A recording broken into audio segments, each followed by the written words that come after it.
The year is 2007, and 19,000 souls have packed Tokyo's Nippon Budokan arena. It's more than should have ever been legally allowed inside the building. They're here to see the return of a pro wrestler. One who's been gone for 546 days, fighting the battle of his life. Not in the ring, not against another wrestler, but against cancer. When he finally emerges, the crowd erupt. They chant his name and pump their fists in the air and hold out bouquets of flowers as the broadcast commentator holds back tears. Kenta Kobashi had come back to pro wrestling. It's the latest in a long line of unforgettable career moments from maybe the best pure pro wrestler there ever was. But it wasn't easy. Raised in poverty by a hardworking single mother, coming to pro wrestling as an underdog and facing down injuries that would be career-ending for any normal man, Kenta Kobashi's career in the ring has been nothing short of inspiring. There are a lot of sad stories in pro wrestling. This isn't one of them. This is the story of Kenta Kobashi. If you enjoy stories about Japanese pro wrestling like this and want to see more, subscribe to the channel and maybe even consider joining with a membership. Top members get to help choose what videos I produce next. Now, let's get on with this video. You might say Kenta Kobashi was born an underdog. Growing up in a single-parent household in a blue-collar northern Kyoto town, a young Kobashi didn't have much, but he dreamed of being a pro wrestler. Kobashi and his older brother would have their own living room wrestling matches over a homemade NWA belt made out of paper and cookie tins. They even set up a little training regime, getting up at 5 a.m. every morning to do squats and push-ups, preparing for their eventual careers as world-famous wrestlers. It was a 1977 match between Jumbo Tsuruta and Mil Mascaras that first inspired Kobashi's love of the squared circle. A pretty lofty example to follow, but one he would eventually more than live up to. An early brush with destiny came in junior high when he attended a New Japan Pro Wrestling show and was apparently hit by a bull rope swung by Stan Hansen. A pretty incredible story considering what would happen a decade later. Despite a partial scholarship opportunity, he attended a public high school instead of a private one. This was to avoid putting any financial burden on his mother, who was working 2 jobs at the time just to make ends meet. There, he competed in judo to some modest success and went straight into the workforce after graduating. His dreams of being a pro wrestler never left him, but the financial realities of his family situation meant he needed to earn a living wage. He worked an exhausting factory job for an electronics and industrial ceramics manufacturer called Kyocera. At the same time that Mitsuharu Misawa was thrilling crowds as Tiger Mask and Toshiaki Kawada was making a name for himself with Genichiro Tenryu, Kobashi was cleaning industrial machine parts at a factory to pay the bills. But in 1987, inspired by a magazine article about Mike Tyson, he decided to turn his childhood dream into a reality. He resigned his position at Kyocera, applied to join All Japan Pro Wrestling, and was promptly rejected. When he called the All Japan office to try again and find out why they said no to him, they told him he better just forget about it, stop calling, and find another day job. Kobashi didn't have a successful amateur wrestling background or a history in sumo like some of his future peers, and he was already 20 years old at the time. For comparison, Atsushi Onita joined up when he was 15. But Kenta Kobashi was never a man who gave up easily.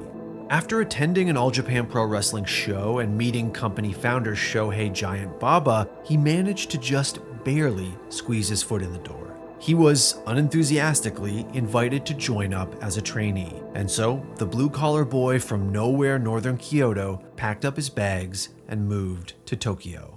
Kobashi tells a funny story about walking into the All Japan offices on day 1 and getting swarmed by members of the media who asked him to take off his shirt and pose for pictures. But this was not a welcoming committee for Kenta Kobashi. They simply mistook him for former sumo athlete Akira Taue, who had also recently joined up with the company. Like all new trainees, Kobashi started at the bottom of the company hierarchy in the All Japan dojo. He learned to wrestle, was subjected to intense conditioning training, was a ring attendant during matches, and performed all manner of menial chores for senior wrestlers, including doing their laundry. At one point in late 1987, he became Giant Baba's personal assistant. It was not a particularly pleasant assignment. Aside from all the extra duties Kobashi had to take on, Baba apparently didn't say a single word to him for months.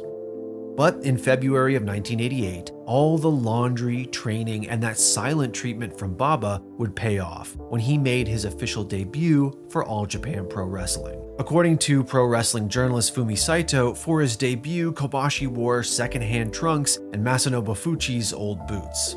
But afterwards, Giant Baba finally broke his silence, telling him he did a great job and inviting him out for dinner.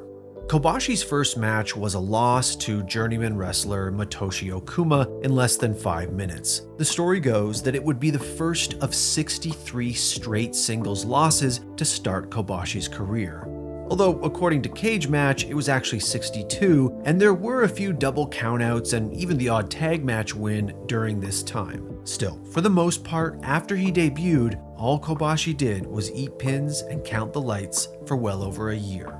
This epic 14-month losing streak is often regarded as a masterstroke of booking by Shohei Baba. Each match, Kobashi would come out fiery and defiant, and each time he'd eventually be put down by his opponent, but not without a chance to show some fighting spirit and get some shine in for himself. It is common for young wrestlers to start their careers with huge loss streaks in Japan, but rarely has that practice played so well into a performer's identity like it did with Kobashi. These matches endeared him to a generation of fans as the underdog with a never-give-up attitude, and earned him a Tokyo Sports Rookie of the Year award. But if 1988 was a year of losses, 89 would be a year of firsts. He had his first title shot, a loss for the All-Asia Tag Team Championships paired with Giant Baba. He had his first televised match as part of a tournament-style event for young up-and-coming wrestlers called the Asanaro Cup. 1990 was a year of great change for All Japan Pro Wrestling. One of the company's most important stars, Genichiro Tenryu, made a shock exit from the company to form his own, and he took a handful of other wrestlers with him. As a result, AJPW's already fairly lean roster was thinned out, and their main event scene was left with a massive void almost overnight. But there was more to it than that. Giant Baba, the man who founded and ran the company along with his wife, was already attempting to usher in a new era of All Japan. An era, as he put it, of bright, exciting, energetic pro wrestling. Without all the non-finishes, the indecisive booking, and the dogmatic obsession with wrestler seniority of the previous decades. You see, Baba was secretly consulting with editors from the magazine Weekly Pro Wrestling, who were pushing him to adopt a new approach to his promotion. In order to compete and thrive against the likes of New Japan and the now wildly popular UWF, AJPW needed an edge. Luckily for him, he had one. A group of young men who would spend the next 2 years battling against the current wrestling establishment, both in storyline terms and in a very real sense, forging a new style that would lead All Japan to incredible success in the 1990s. And it was August 18, 1990, when that edge was given a name: Super Generation Army. The name was coined by AJPW commentator Kenji Wakabayashi, and Kobashi wasn't there the night it happened, but he would play a central role in the group's ongoing war with Saruda-gun, the faction of mostly old guard wrestlers led by the now grumpy and mean-spirited ace of the promotion, Jumbo Tsuruta, the same man who inspired a young Kobashi more than a decade earlier. Like a glass of milk gone bad, Tsuruta had curdled over the last few years and formed himself into the perfect curmudgeonly antagonist to take on these new upstarts who rushed to fill the power vacuum left by Tenryu. Several of these Tsuruda-gun Super Generation Army tag matches have reached legendary status, and for good reason. They're full of stiff shots, incredible pace, and moments of both malice and greatness. In many ways, these were proxy wars between Jumbo and Misawa, but they were critical proving grounds for Kobashi. With the exception of Tsuyoshi Kikuchi, who debuted the same night he did, Kobashi was in the ring with far more experienced and senior wrestlers. And he spends long portions of these matches selling, getting destroyed for minutes at a time, stretched and beaten down before making a red-hot tag to one of his seniors. It was the perfect environment for that underdog mythos that Kobashi had built earlier to shine through. Outside of these historic tag matches, Kobashi also wore gold for the first time in 1990, winning the All-Asia Tag Team Championships with Tiger Mask shortly before he unmasked as Misawa. The All-Asia belts were, and still are, the second-tier tag title sitting under the World Tag Team Championship, and he'd win them again the same year with Johnny Ace. This was also the year where Kobashi first wore his distinctive orange ring gear. Despite being part of the Super Generation Army, winning the All-Asia belts, and partnering with the man who would lead the company in just a few short years, Kobashi was still very much one step behind. Not because he lacked ability, charisma, technique, or a connection with the fans. He had all of that, but simply because he started later. Misawa had 7 years of experience before Kobashi had even stepped into a ring. Kawada was a tag team champion while he was still in his rookie losing streak, and Akira Taue was well into his own professional sumo career when Kobashi was in high school. If there was any hope of catching up to them, things would need to be accelerated. Luckily for Kobashi, he happened to have a secret weapon, a sort of hyperbolic time chamber in human form, an opponent who would push him far beyond his early limits and stoke the fire that would forge him into the great wrestler he would become, Stan Hansen.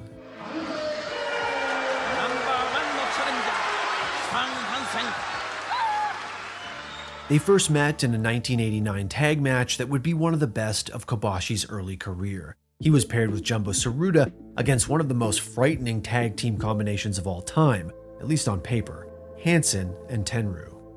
Their first singles meeting was in early 1990. A baby-faced Kobashi is wearing Taue-esque red trunks, using open hand strikes instead of his knife-edge chops, and a splash instead of the moonsault. It's over in 5 minutes after a Western lariat takes Kobashi's head off. Next was July of the same year. This time he's in his trademark orange trunks, and the match lasts a few minutes longer, but it ends the same way. January 1991, a few minutes longer again, and again a Western lariat flattens the kid from Fukuchiyama. But things are escalating. There's a huge moonsault spot that nearly feels like it could put Hansen away, and at one point the Texan throws a chair in the ring and beats Kobashi senseless with it.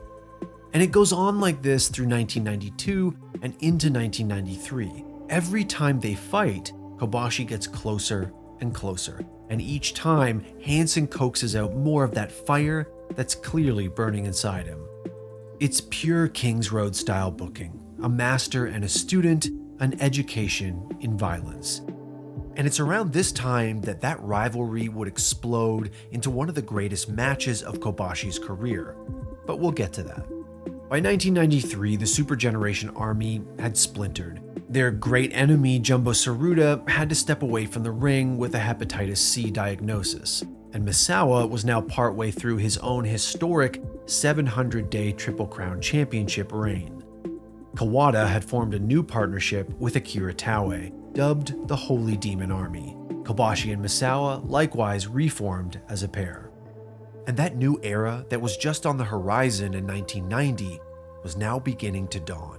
May 21st, 1993, Sapporo. The last 4 matches on the card are all singles contests, pitting AJPW's new homegrown stars against their biggest foreign ones. Taue versus Danny Spivey, Misawa defending his Triple Crown against Stan Hansen, Kawada versus Steve Williams, and Kenta Kobashi coming face to face with Terry Gordy, a monstrous force of nature he had never been able to beat before. All 4 of the Japanese wrestlers won their matches that night. It was a coronation of sorts. The monster Gaijin had, at least for one night, lost. Tenryu was gone. Tsuruta had to step back, and in their places, the so-called 4 pillars of heaven ascended.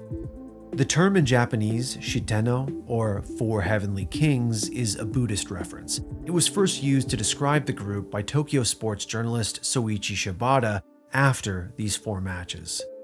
Beating Terry Gordy is one thing, but what about the man who had been brutalizing him for the last 3 years? What about Stan Hansen?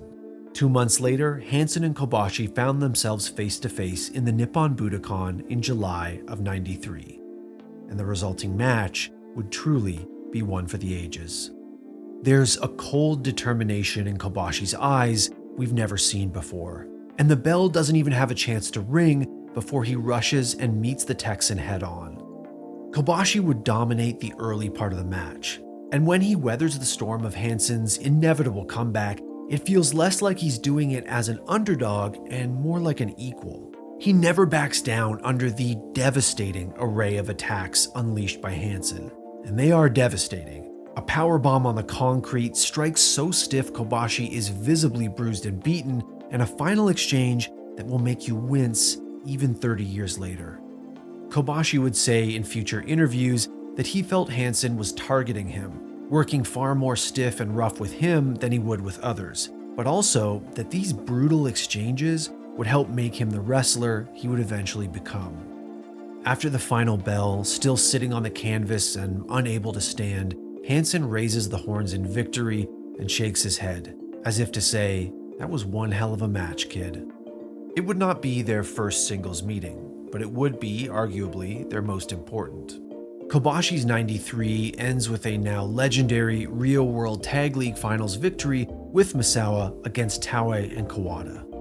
Here, just like with those earlier tags against Sarudagun, Kobashi is the one taking a lot of the offense. He does get the pin in the end, but it really feels like it's Misawa who wins this one. Even so, it is another big step for the now 26-year-old Kenta Kobashi, and he can't hide his emotions in the final post-match interview.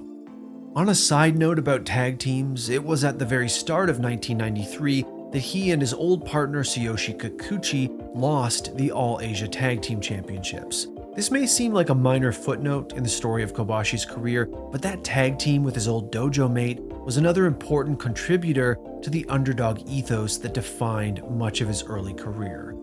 While Kobashi's dark horse status was maintained and manicured in his booking, Kikuchi was very much a real underdog behind the scenes. He was a talented, charismatic young man who at 5'10" and maybe 200 pounds was just a little too small for Giant Baba, whose entire wrestling philosophy was all about the clash of big bodies. He also came of age at a time when the Pillars were in their prime, and who could really blame him for getting lost in the shuffle amongst the likes of Kawada or Misawa? 1994 would see the rivalry with Stan Hansen change forever. After years of brutality, clawing his way closer and closer to overcoming the most dangerous foreigner in the company, Kenta Kobashi finally beat Hansen. It happened during the Champions Carnival in April, in a match that, while memorable, never quite reaches the heights of their war in '93. After finally overcoming one monster gaijin, he would challenge another for his first shot at the Triple Crown Championship, Steve Williams. The Triple Crown was and is AJPW's crown jewel, an amalgamation of 3 separate titles, all with varying histories and ties to Japanese pro wrestling's past. At that point, the only one of the Heavenly Kings to hold it had been Misawa. This was truly the first shot at greatness for Kobashi, and it's just about as physical a match as there ever was. 2 massive men launching inhuman amounts of punishment at one another and miraculously surviving pin attempt after pin attempt. Understanding Giant Baba's philosophy of the clash of big bodies in pro wrestling, Giant Baba must have enjoyed this one. But even if the top singles championship in the company was evading him, come that December, there would be little doubt that Kenta Kobashi stood atop the tag team division in All Japan. For the second year in a row, he and Misawa would win World Tag League, this time beating a man he couldn't overcome in singles competition in Steve Williams and a former partner in Johnny Ace. The next year would once again see Kobashi make a run at AJPW's most prestigious championship, this time not against a foreign monster, but an adversary a little closer to home. The resulting Triple Crown match against Toshiaki Kawada is quite an experience. It's a marathon contest between All Japan's most offensively minded homegrown wrestler and perhaps its most defensive one. For 60 straight minutes, the crowd is completely behind Kobashi. Through every false finish, they cheer as he kicks out at 2 and count in unison every time he pins Kawada. It's clear how much the fans believe in him and how badly they're yearning for Kobashi to be elevated.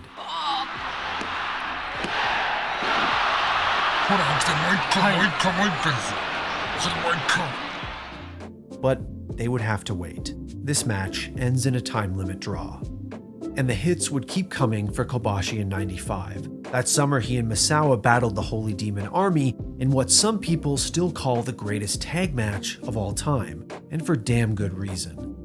Kobashi's role in this one is, once again, largely to sell his heart out and make that hot tag to Misawa. He comes in with his leg bandaged, and that becomes a target for Kawada and Taue, which creates some unforgettable moments.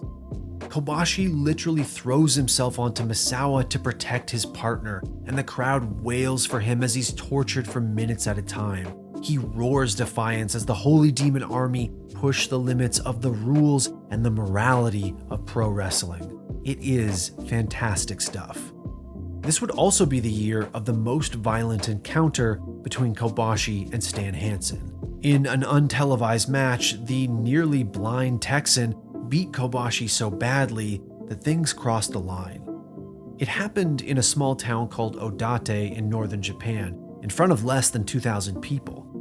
At some point in the match, Kobashi takes Hansen's own bull rope and uses it on him.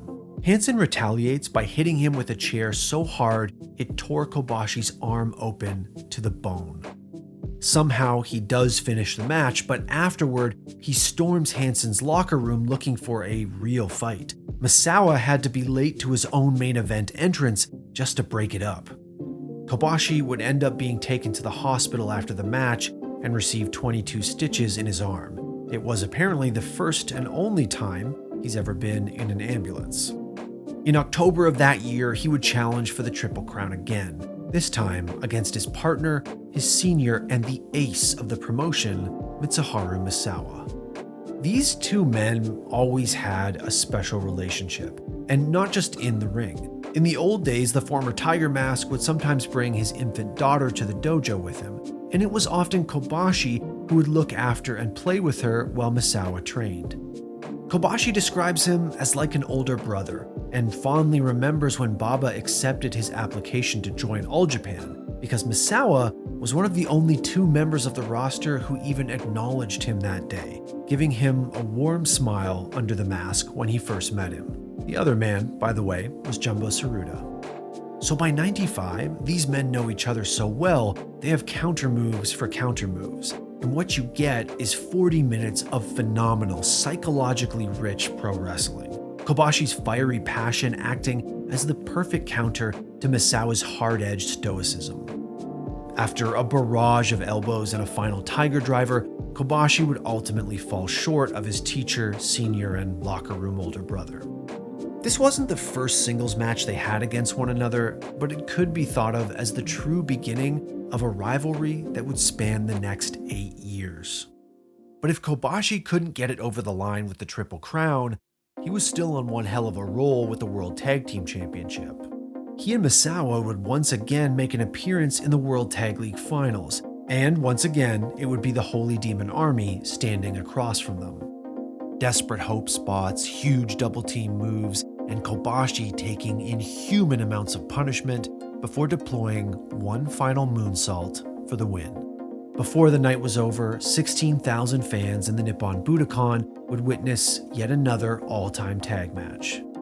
Kobashi had now won the tag league 3 times in a row and was a multi-time tag team champion.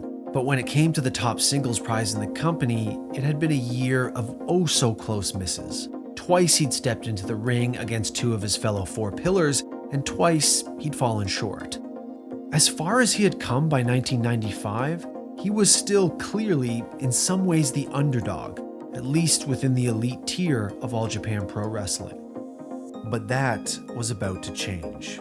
In July of 1996, nearly 2 years after his first failed attempt, Kobashi would challenge for the Triple Crown, this time against Akira Taue. Their match together is a bit of an underrated classic, and it does tend to get lost in the endless sea of incredible matches from All Japan in the mid-90s, but it's full of great moments. Big moves from Taue, lots of fire from Kobashi, and a red-hot crowd that is just willing him forward to victory. When that victory does come, it's not only his first Triple Crown win, but it's the first time he's ever beaten one of his fellow Four Pillars of Heaven in singles competition. And in the post-match interview, Kobashi looks as if he can hardly believe it himself. 皆さんの応援のおかげだと思ってます。 The newly minted Triple Crown champion's first challenge would be against a man all too familiar to him, Stan Hansen. Their match would happen in September of '96, and that summer Kobashi had taken a page from the Texan's own book and started using the lariat as one of his finishers. He was looking for a replacement for the moonsault, which, as the likes of Keiji Muto or Hiroshi Tanahashi can tell you, is hell on the knees. Shortly after Kobashi adopted the move, Hansen took him aside at a Korakuen Hall show to give him some advice. The lariat is a one-shot kill. Don't waste it. Kobashi, it seems, took those words to heart, and in the perfect close to their 6-year Kings Road rivalry, used a massive lariat to finish the Texan and retain his Triple Crown. Somewhat ironically, it would take 2 of those lariats to put Hansen away for good. This would be their last singles match ever.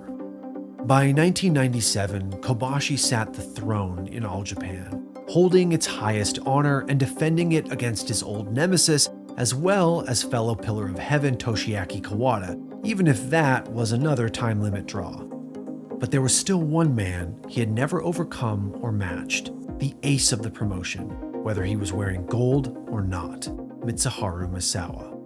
Once an inseparable team, the decision was made the year prior to split the Super Generation Army. Kobashi, after all, would never emerge from Misawa's shadow if he continued to play the little brother role in their tag team.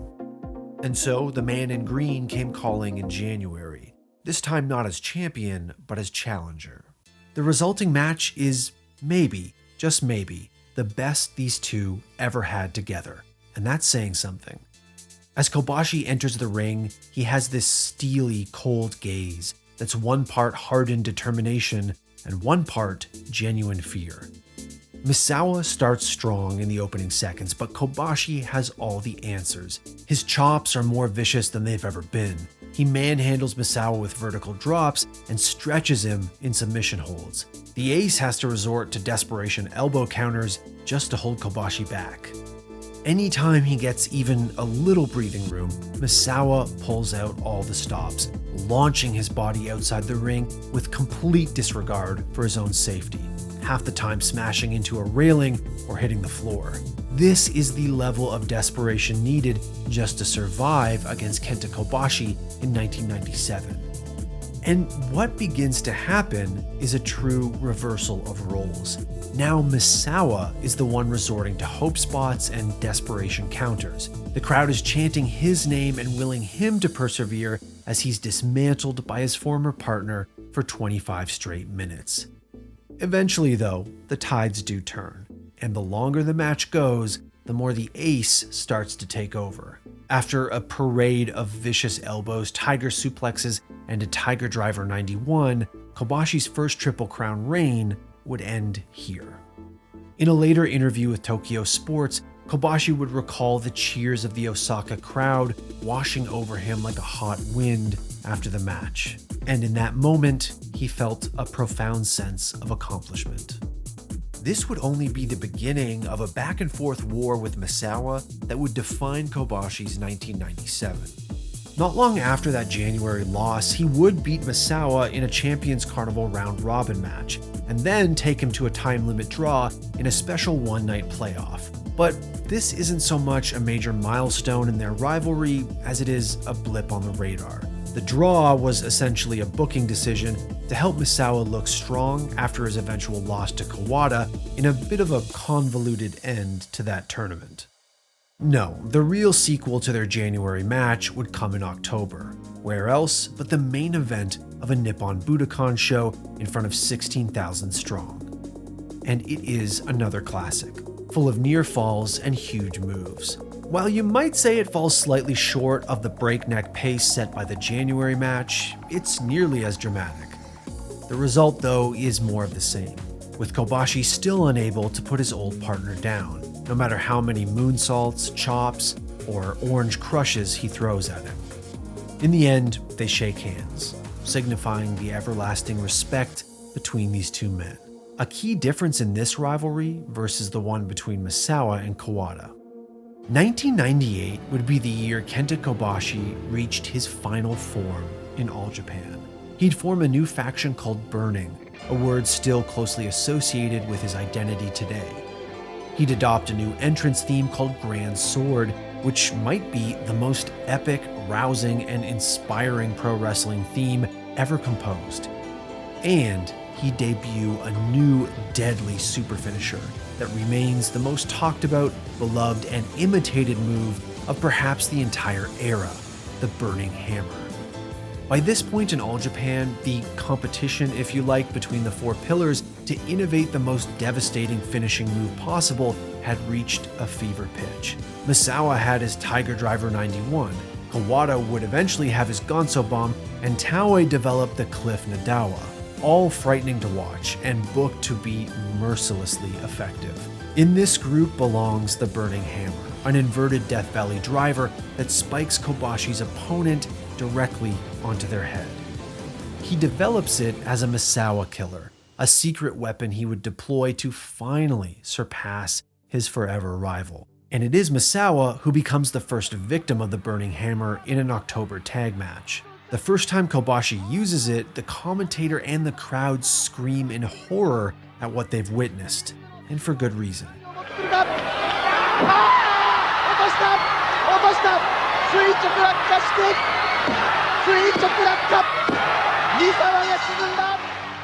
The move is often imitated by other wrestlers and other promotions even today, but Kobashi only used it 7 times throughout his career. No one ever kicked out. Kobashi's second run with the Triple Crown would come in the summer of '98, when he finally defeated Toshiaki Kawada, the man he'd taken to time limit draws twice before. He would defend it first against Taue and then Jun Akiyama, the so-called fifth pillar of heaven and Kobashi's current tag team partner. It's a reversal of roles for the man in orange, who just a few short years ago played the part of the young up-and-comer chasing senior talent. Now he was the one to put future stars like Jun Akiyama in their place. It's a role he would thrive in during his later years in Pro Wrestling Noah. And then a third challenger emerged, the only Heavenly King left that Kobashi had not yet defeated. His kryptonite, if you will, the man he'd been chasing for the last 3 years but had never managed to catch, Misawa. If the '95 match against Misawa was a classic, if the '97 matches took things to a frightening new level, then their 1998 meeting would pass into legendary status. The booming piano notes of Grand Sword ring out throughout the Nippon Budokan. The air between the two men is practically electric, and even now, watching Half a World Away 26 years later, it's easy to get goosebumps. The match opens with a series of counter moves on counter moves, and it feels more like two superheroes fighting than a wrestling match.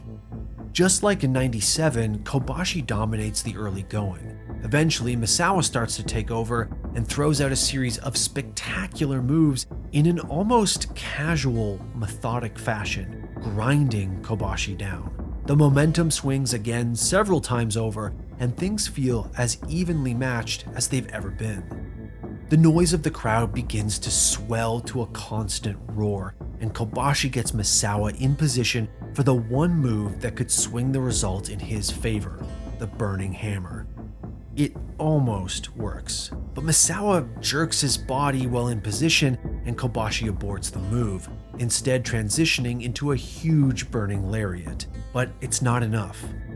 40 minutes into the match, there's a sequence where both men are jockeying for position on the ring apron, each trying to set up for a match-ending power move. Misawa wins this duel and delivers a Tiger Driver off the apron that sends the 250-pound Kobashi flying through the air and crashing onto the concrete below. It's one of those spots where you wonder if someone's career has just ended, let alone the match. Incredibly, both men manage to eventually make it back to the ring, stand up, and continue. Not long after, an exhausted and bewildered Kobashi falls to a series of elbows, but the real finisher was that unforgettable apron tiger driver. As good as Kobashi's matches against the other pillars are, as thrilling as his battles against Stan Hansen were, and his later contests against the likes of Jun Akiyama or Vader would be, it's with Misawa that Kobashi perhaps shines the brightest. It's all thanks to the trust these two men have in one another, and the resulting violence they unleash. The layers of psychology of Kohai versus Senpai, partner versus partner, and ace versus heir apparent. If you love pro wrestling, then seeing these two in a ring together is something truly sublime. This October '98 match would get the nod for Match of the Year by Tokyo Sports, and Giant Baba had tears in his eyes while watching on commentary. But knowing what we know now about the fate of Misawa in particular, you may also find some of this a little hard to watch. Misawa and Kobashi were taking the level of danger in their matches to new, dizzying heights. The King's Road style of wrestling meant that opponents would need to build on their previous meetings each time they met, concocting new, ever more incredible super finishers and riskier maneuvers. I said there was a look of fear in Kobashi's eyes before that January 1997 match, and that wasn't an act. He knew he was walking into a situation where something could go wrong. Before that match, he called his mother on the phone and told her not to hold it against Misawa if he were hurt or even died. You see, by 1998, there was a feeling, certainly with Misawa, but Kobashi as well, that any kind of slowdown or reversal of this wrestling arms race they found themselves in would result in a downturn in business.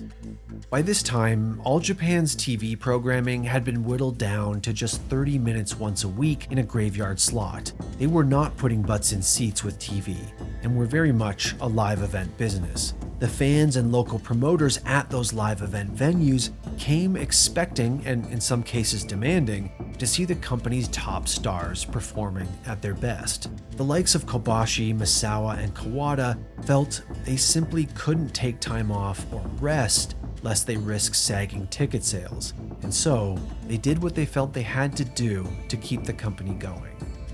It's an attitude that would kill Mitsuharu Misawa 12 years later.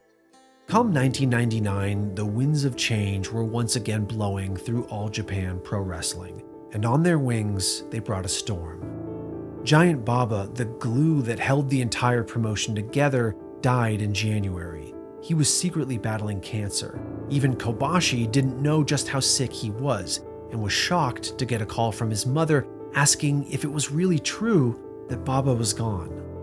But it was true, and it would set in motion a series of events that would change the landscape of Japanese pro wrestling forever. A cold war that had been brewing between Baba's wife Motoko and his surrogate son and successor Mitsuharu Misawa erupted into the open. He and Motoko were at each other's throats about the future of the company, about whether they should invest and grow or stay the course set by Baba so many years ago. But while Motoko and Misawa fought behind the scenes, Kobashi began the last great singles feud of his All Japan career against Vader. The former New Japan star was experiencing a late career renaissance in All Japan after leaving the WWF, and their brutally physical matches together became like a new version of Kobashi versus Stan Hansen. 1999 was a strong era for tag teams in All Japan as well, and Burning had their wars with the likes of Misawa and Ogawa, who were called the Untouchables, Takayama and Omori under the moniker No Fear, and of course, the Holy Demon Army.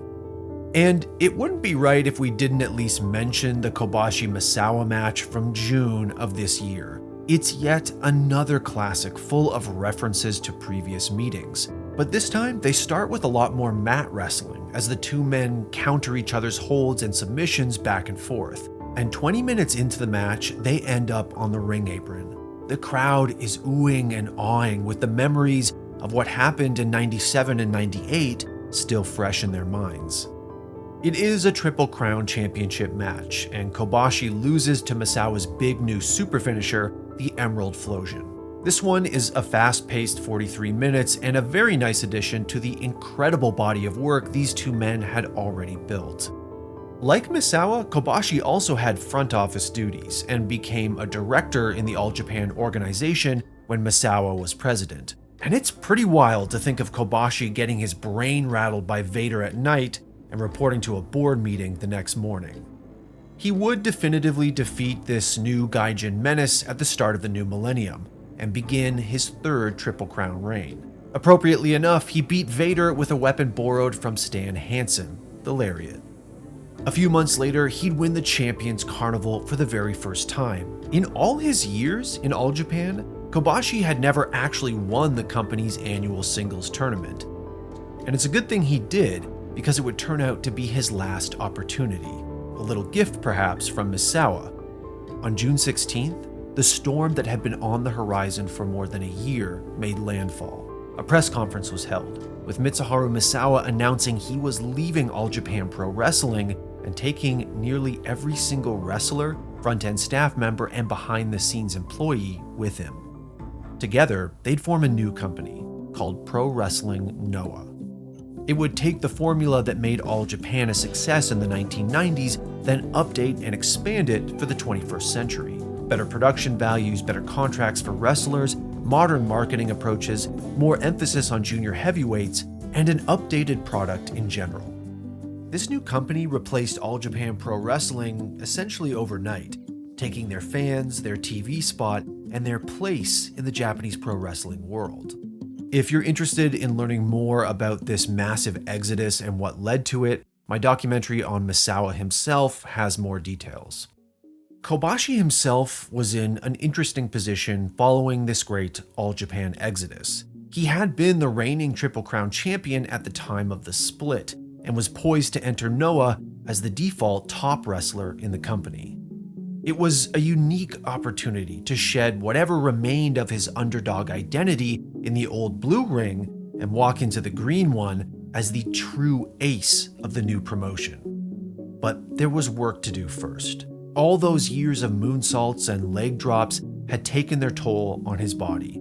Kobashi was obliged to step away for much-needed surgery on his now destroyed knees. The plan was to have the operation in June, then rehab and get healthy in time for Noah's October debut. But the new company's launch was suddenly moved up to August, well before Kobashi's projected recovery date. The public, the press, and indeed Kobashi himself had very high expectations for him. The pressure to perform was well and truly on. So, disobeying medical advice, he wrestled anyway, appearing on Noah's first ever show on August 5th, 2000. In October, as a final way to distance himself from his identity in All Japan, Kobashi abandoned his iconic orange ring gear and instead began to wear all black, a less youthful, less idealistic, and perhaps more ominous look. That December, at Noah's first big show since their formation, Kobashi beat Jun Akiyama in the main event, and the course was set for the next few years. Kobashi would be the company's first ace and their first champion. He'd finally have his moment at the very top before eventually giving way to Akiyama and the next generation behind him. It was everything he deserved and everything he should have had at the end of his time in All Japan, fulfilling a destiny set for him all those years ago when he first watched Jumbo Tsuruta on TV and dreamed of being a pro wrestler. There was just one problem. Like most of his contemporaries from the 1990s, Kenta Kobashi was in some ways damaged goods. The day after his win over Akiyama, he couldn't move his legs. That surgery rehab he rushed through had cost him dearly, and in early 2001, he had to step away from the ring. That January, he underwent a 4.5-hour operation and would end up having a total of 6 surgeries on both his knees and elbows. For the next 395 days, Kenta Kobashi was a spectator to pro wrestling. He watched the tournament to crown Noah's inaugural champion from a hospital bed.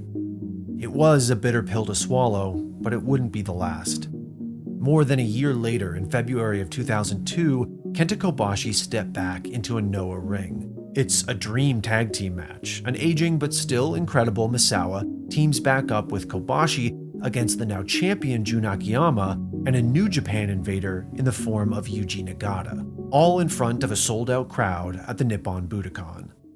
But this dream would turn into another nightmare, and his first match back, Kobashi would injure his left ACL. It would be another 4 months of recovery and rehab. When he came back again, Kobashi found himself, not for the first time in his career, in the underdog position, both from a storyline perspective as he worked his way back up the card, and from a real-life standpoint as he battled injury and age. While he was easing back into the ring with undercard tags, Noah's GHC Heavyweight Championship had traded hands several times. It started off with Misawa himself, who passed the torch to Akiyama as planned. After his run, though, it drifted, landing on the unlikely Yoshinori Ogawa, and then for a 16-day cup of coffee with Yoshihiro Takayama. But the more things changed in pro wrestling Noah, the more they stayed the same. And eventually, the GHC title came back to the old ace from All Japan, Misawa. In early 2003, they would meet in a series of tag matches. Neither man really had the edge over the other in these tags, and the wins were traded back and forth. By March, the tune-up was over, and the ring rust was gone. The stage was now set for the final act in a rivalry that had been playing out in the squared circle for a decade or more. But the question was, how good could this really be? As legendary as Kobashi and Misawa's battles in the 1990s were, this was 2003, and things were not what they once were. Misawa was past his prime at this point. Still a truly great wrestler, but the years of intense, physically punishing pro wrestling, not to mention the stress and wear and tear of running a company, had visibly taken its toll. As for Kobashi, at this point, you'd be forgiven for thinking his best days were behind him. Riddled with injuries, he'd spent the better part of his career in Noah in rehab. The physically punishing Kings Road style that had dominated the mid to late 90s had clearly taken their toll on him as well, as it had with the rest of the Four Pillars, and the injuries had come fast and hard. Perhaps Noah wasn't going to be the glorious new beginning he was hoping for. Perhaps Kenta Kobashi was best left in the old era. Perhaps this legendary rivalry would end in a whimper. Then again, perhaps not. What follows is one of the greatest wrestling matches of all time. As much a passing of the torch as there has ever been, full of callbacks and allusions to their battles both alongside and against each other over the preceding decade. It's as if, for just one night in the Budokan, Misawa's broken body had healed itself, and the two men went all out.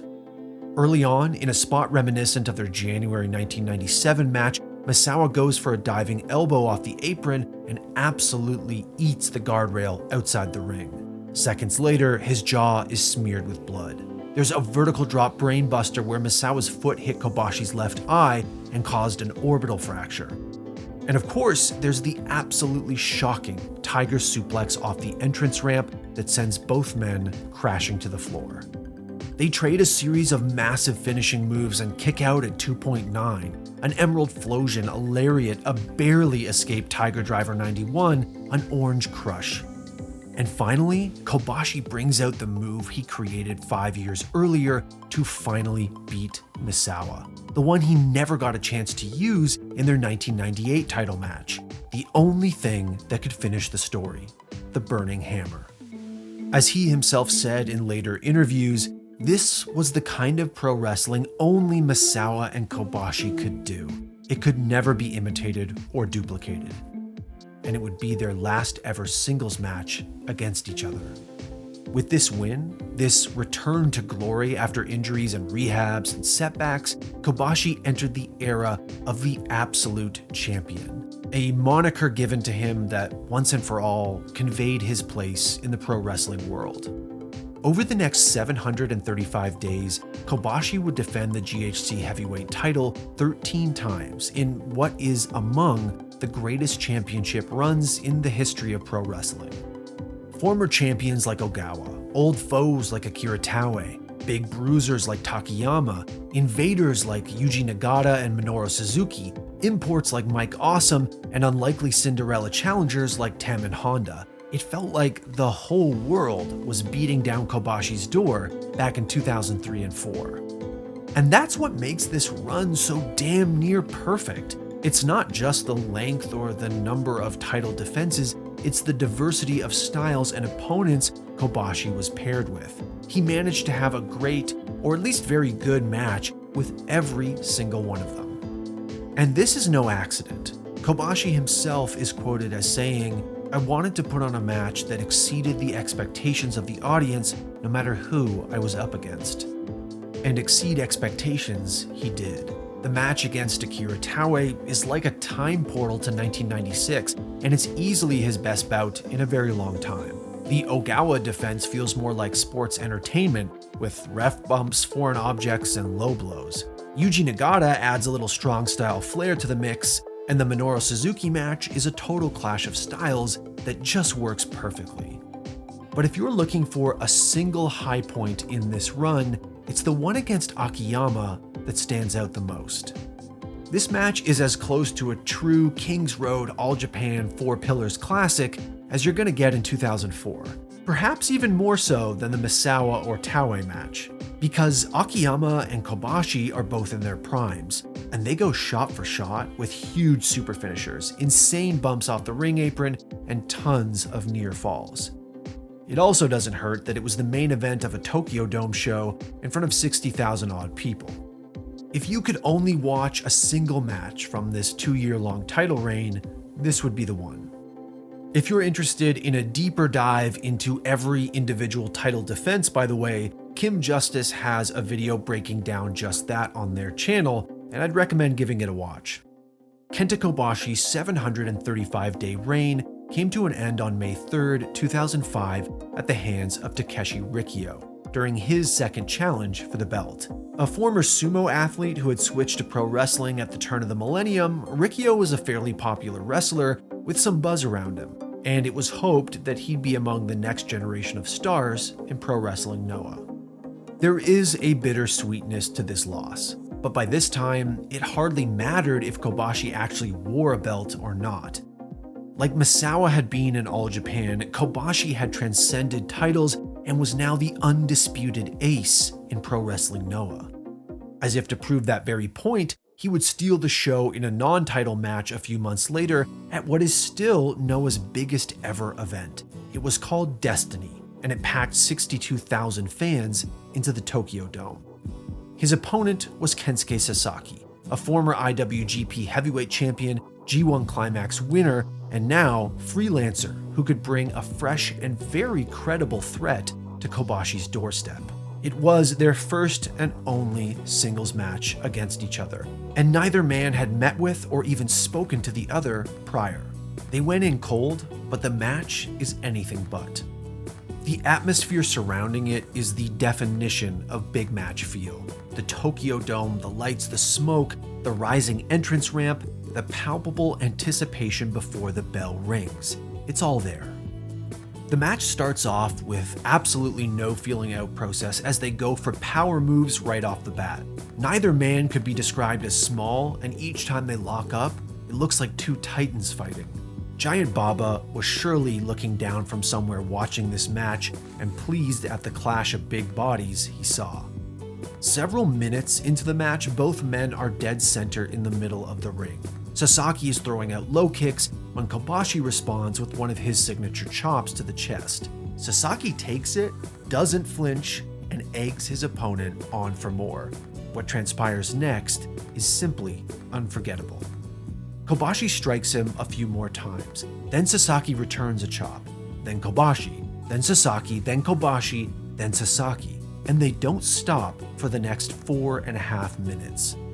The sweat on each man's body goes flying into the air with every hit. The crowd is oohing and awing and waves, alternating between delight and shock at what they're seeing. Both men's chests turn red, then purple, and then start to swell. Sasaki's wife, fellow pro wrestler Akira Hakuto, is in the crowd, and she looks on with a horrified expression on her face. And it just continues. Something like 200 chops are exchanged, and every single impact sounds like a mallet striking raw meat. Eventually, after 4 minutes and 25 seconds of continuous, non-stop strikes, both men collapse on the mat, exhausted, drenched in sweat, and with the right side of their chests looking like minced beef. It is absolutely insane. Even now, watching this 20 years later, no matter how many times you've seen it, you've just gotta wince at some of these shots. This otherworldly exchange is many Western fans' first introduction to Kenta Kobashi. At the time, most of us had never seen anything like this. The match would go on to win Tokyo Sports Best Bout of the Year award. It would be Kobashi's third such award in a row, after his title defense against Akiyama in the previous Tokyo Dome event, and that mythical match against Misawa in 2003. The rest of the match with Sasaki is a damn fine one, and it ends with a parade of vicious rolling chops followed by a burning lariat. The two men embrace afterwards. Sasaki gets on the mic and thanks Kobashi, with his chest looking like it belongs in a butcher shop window. The final main event of that show saw an aging Misawa go up against his oldest and most bitter rival one last time, Toshiaki Kawada. It's a true All Japan throwback, full of callbacks and poetic, emotional moments. But the heart and soul of the entire building is still with Kobashi and Sasaki. The ace of pro wrestling Noah, the absolute champion, had stolen the show. And the hits just kept coming. That October, Kobashi took a trip to New York for a very different kind of match against a certain Samoa Joe in Ring of Honor. The 800-strong crowd that packed the New Yorker Hotel Ballroom was a far cry from 60,000 at the Tokyo Dome, but whatever they lacked in numbers, the ROH faithful made up in passion. As the deafening chants of Kobashi, Kobashi fill the small venue, Kenta Kobashi enters in total bewilderment. According to Joe himself, speaking on Steve Austin's podcast, Kobashi was totally unaware of how known and beloved he'd be with the US crowd. He thought he'd be booed out of the building like some foreign heel from the 1980s. But the crowd is absolutely elated to be in the presence of Kobashi and having the time of their lives.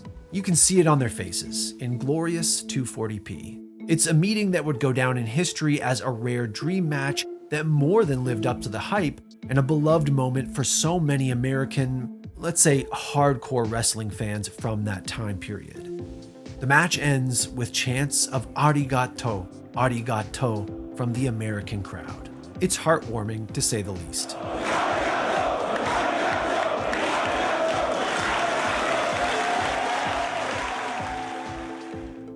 It's interesting to note here that this was Kobashi's first trip to wrestle in America. Back in his Young Lion days, he was denied a rookie excursion to the US as Giant Baba began to cut ties with the outside wrestling world. These years were the high point for pro wrestling Noah. With Kobashi as the ace, they packed the Tokyo Dome, sold out the Nippon Budokan, and were undeniably the top pro wrestling company in Japan in the mid-2000s. Noah succeeded and thrived at a time when wrestling in general was in a downturn period. Of course, there are other factors that contributed to the company's success. Their exciting junior heavyweight division, their top-level production values, their catering to women and younger fans and not just men, and their focus on pure pro wrestling during a time when MMA was bleeding into the wrestling world. But it's impossible to deny the correlation between Noah's best years and the years Kenta Kobashi was on top. It's far more than just a mere coincidence. Unfortunately though, those halcyon days were about to get darker. In July of 2006, Kenta Kobashi was diagnosed with cancer. There was a tumor in his kidney, and a biopsy confirmed it to be cancerous. When he told his longtime girlfriend the news, she had one response: "Marry me." Her name is Mayuko, At the time, she was a professional singer with a demanding career of her own, and the two had never officially tied the knot, instead focusing on their respective careers. Known publicly as Mai Mizuki, she and Kobashi had met at a mutual friend's dinner party way back in 1996. At the time, he was anxious about who his new partner would be for the World Tag Team Championship, and he drank too much at the party. He ended up calling Mayuko the next day to apologize in case he'd been a bit too drunk around her, and they've been together ever since. They did not get married right then and there, but Mayuko was with Kobashi every step of the way during his cancer treatment and recovery. The initial treatment for Kobashi's cancer was a laparoscopic procedure to remove the right kidney entirely. It would take 5.5 hours total to perform. The night before the operation, the doctor came into Kobashi's room and told him the following, quote, "This is not an operation to return you to professional wrestling. You have to do your best to live, not to return.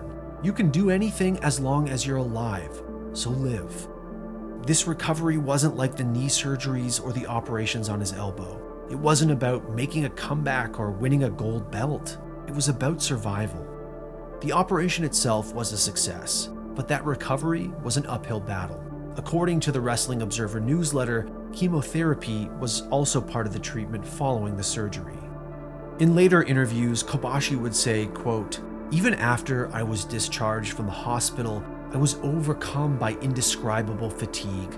My diet was severely restricted, and I couldn't get enough of the protein needed to build muscle. When I looked in the bathroom mirror, I saw that my body was like that of a completely different person. I had started to think about things in a negative way." End quote.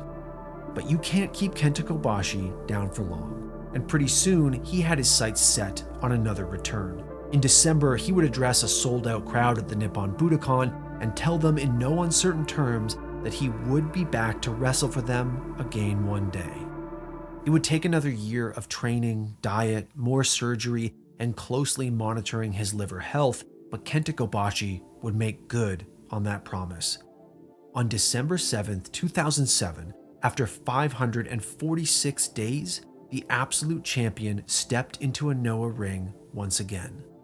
The opening tones of Grand Sword rang out through the Nippon Budokan, just like they had so many years ago in All Japan. Then he appears, clad in black, and the crowd erupts in deafening chants of "Kobashi! Kobashi!" The commentary team is holding back tears, and many in the audience are doing the same. Kenta Kobashi had delivered a burning hammer to cancer, and cancer never kicked out.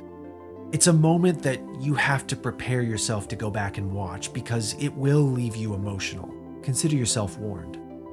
There were 19,000 people in the Budokan that night, more than should have been legally allowed inside the building. Of his motivation to come back to wrestling, Kobashi said this, quote, "The reason I was able to come back to the ring was that there were fans who believed in my return and were waiting for me," end quote. After his miraculous comeback in the closing days of 2007, Kobashi's career didn't end, but it did slow down. He'd compete in mostly tag matches from there on out, except for a run as the GHC Hardcore Openweight Champion. A bit of an odd title that would be deactivated after he was forced to vacate in 2009. That was down to an injury, and health issues would dog him for the next several years. He'd have another surgery in September of 2008 on his elbows and in December of 2009 for his arm, both of which required long months off in recovery. In addition to his many existing knee and elbow issues, his right arm was literally breaking down from all the chops and lariats he was performing, resulting in a condition called ulnar nerve paralysis. Doctors had actually advised him to stop doing his signature machine gun chops due to the nerve damage they were causing. Kobashi, who felt his fans deserved to see what they paid for, declined the advice and continued using the move right up until his retirement in 2013. Before that, though, there would be some ugly business. By 2012, Pro Wrestling Noah was in dire straits financially. They'd been in a downward trend for some time at that point, with the lifeblood of the company, Mitsuharu Misawa, having died years ago, Kobashi all but a part-timer, and their weekly TV slot with Nippon TV gone. But that year was a tipping point. A scandal revealing Yakuza involvement with the company rocked Noah, severely damaging their public credibility and leading to a host of internal shakeups. One of them was the sudden and unceremonious release of Kenta Kobashi, as reported by the Tokyo Sports newspaper. The man who had put the company on his back during their boom years, who came back from potentially career-ending injuries and cancer just to wrestle, had been kicked to the curb for financial concerns.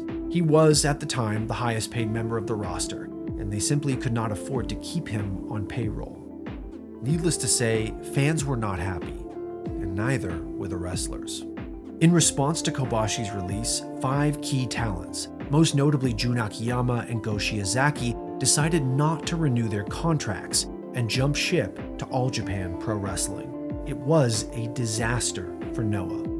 But thankfully, this is not how Kenta Kobashi's storied career would come to an end. 4 months after the news of his release broke, the Budokan would be filled one last time for Kenta Kobashi in a special retirement show called Final Burning, an event that was truly fit for the absolute champion. It would be produced by Noah, but feature wrestlers from an array of other promotions, and even the talent that were leaving the company in protest. Old legends like Genichiro Tenryu participated, and so did new ones like New Japan's Hiroshi Tanahashi. It was one of the last great events of that era, with 17,000 people packing the arena and a line to get in wrapped around the building twice, hours before the show was due to start. The event was also broadcast in movie theaters around the country, with every single theater in at least the Tokyo area selling out, according to the Wrestling Observer newsletter.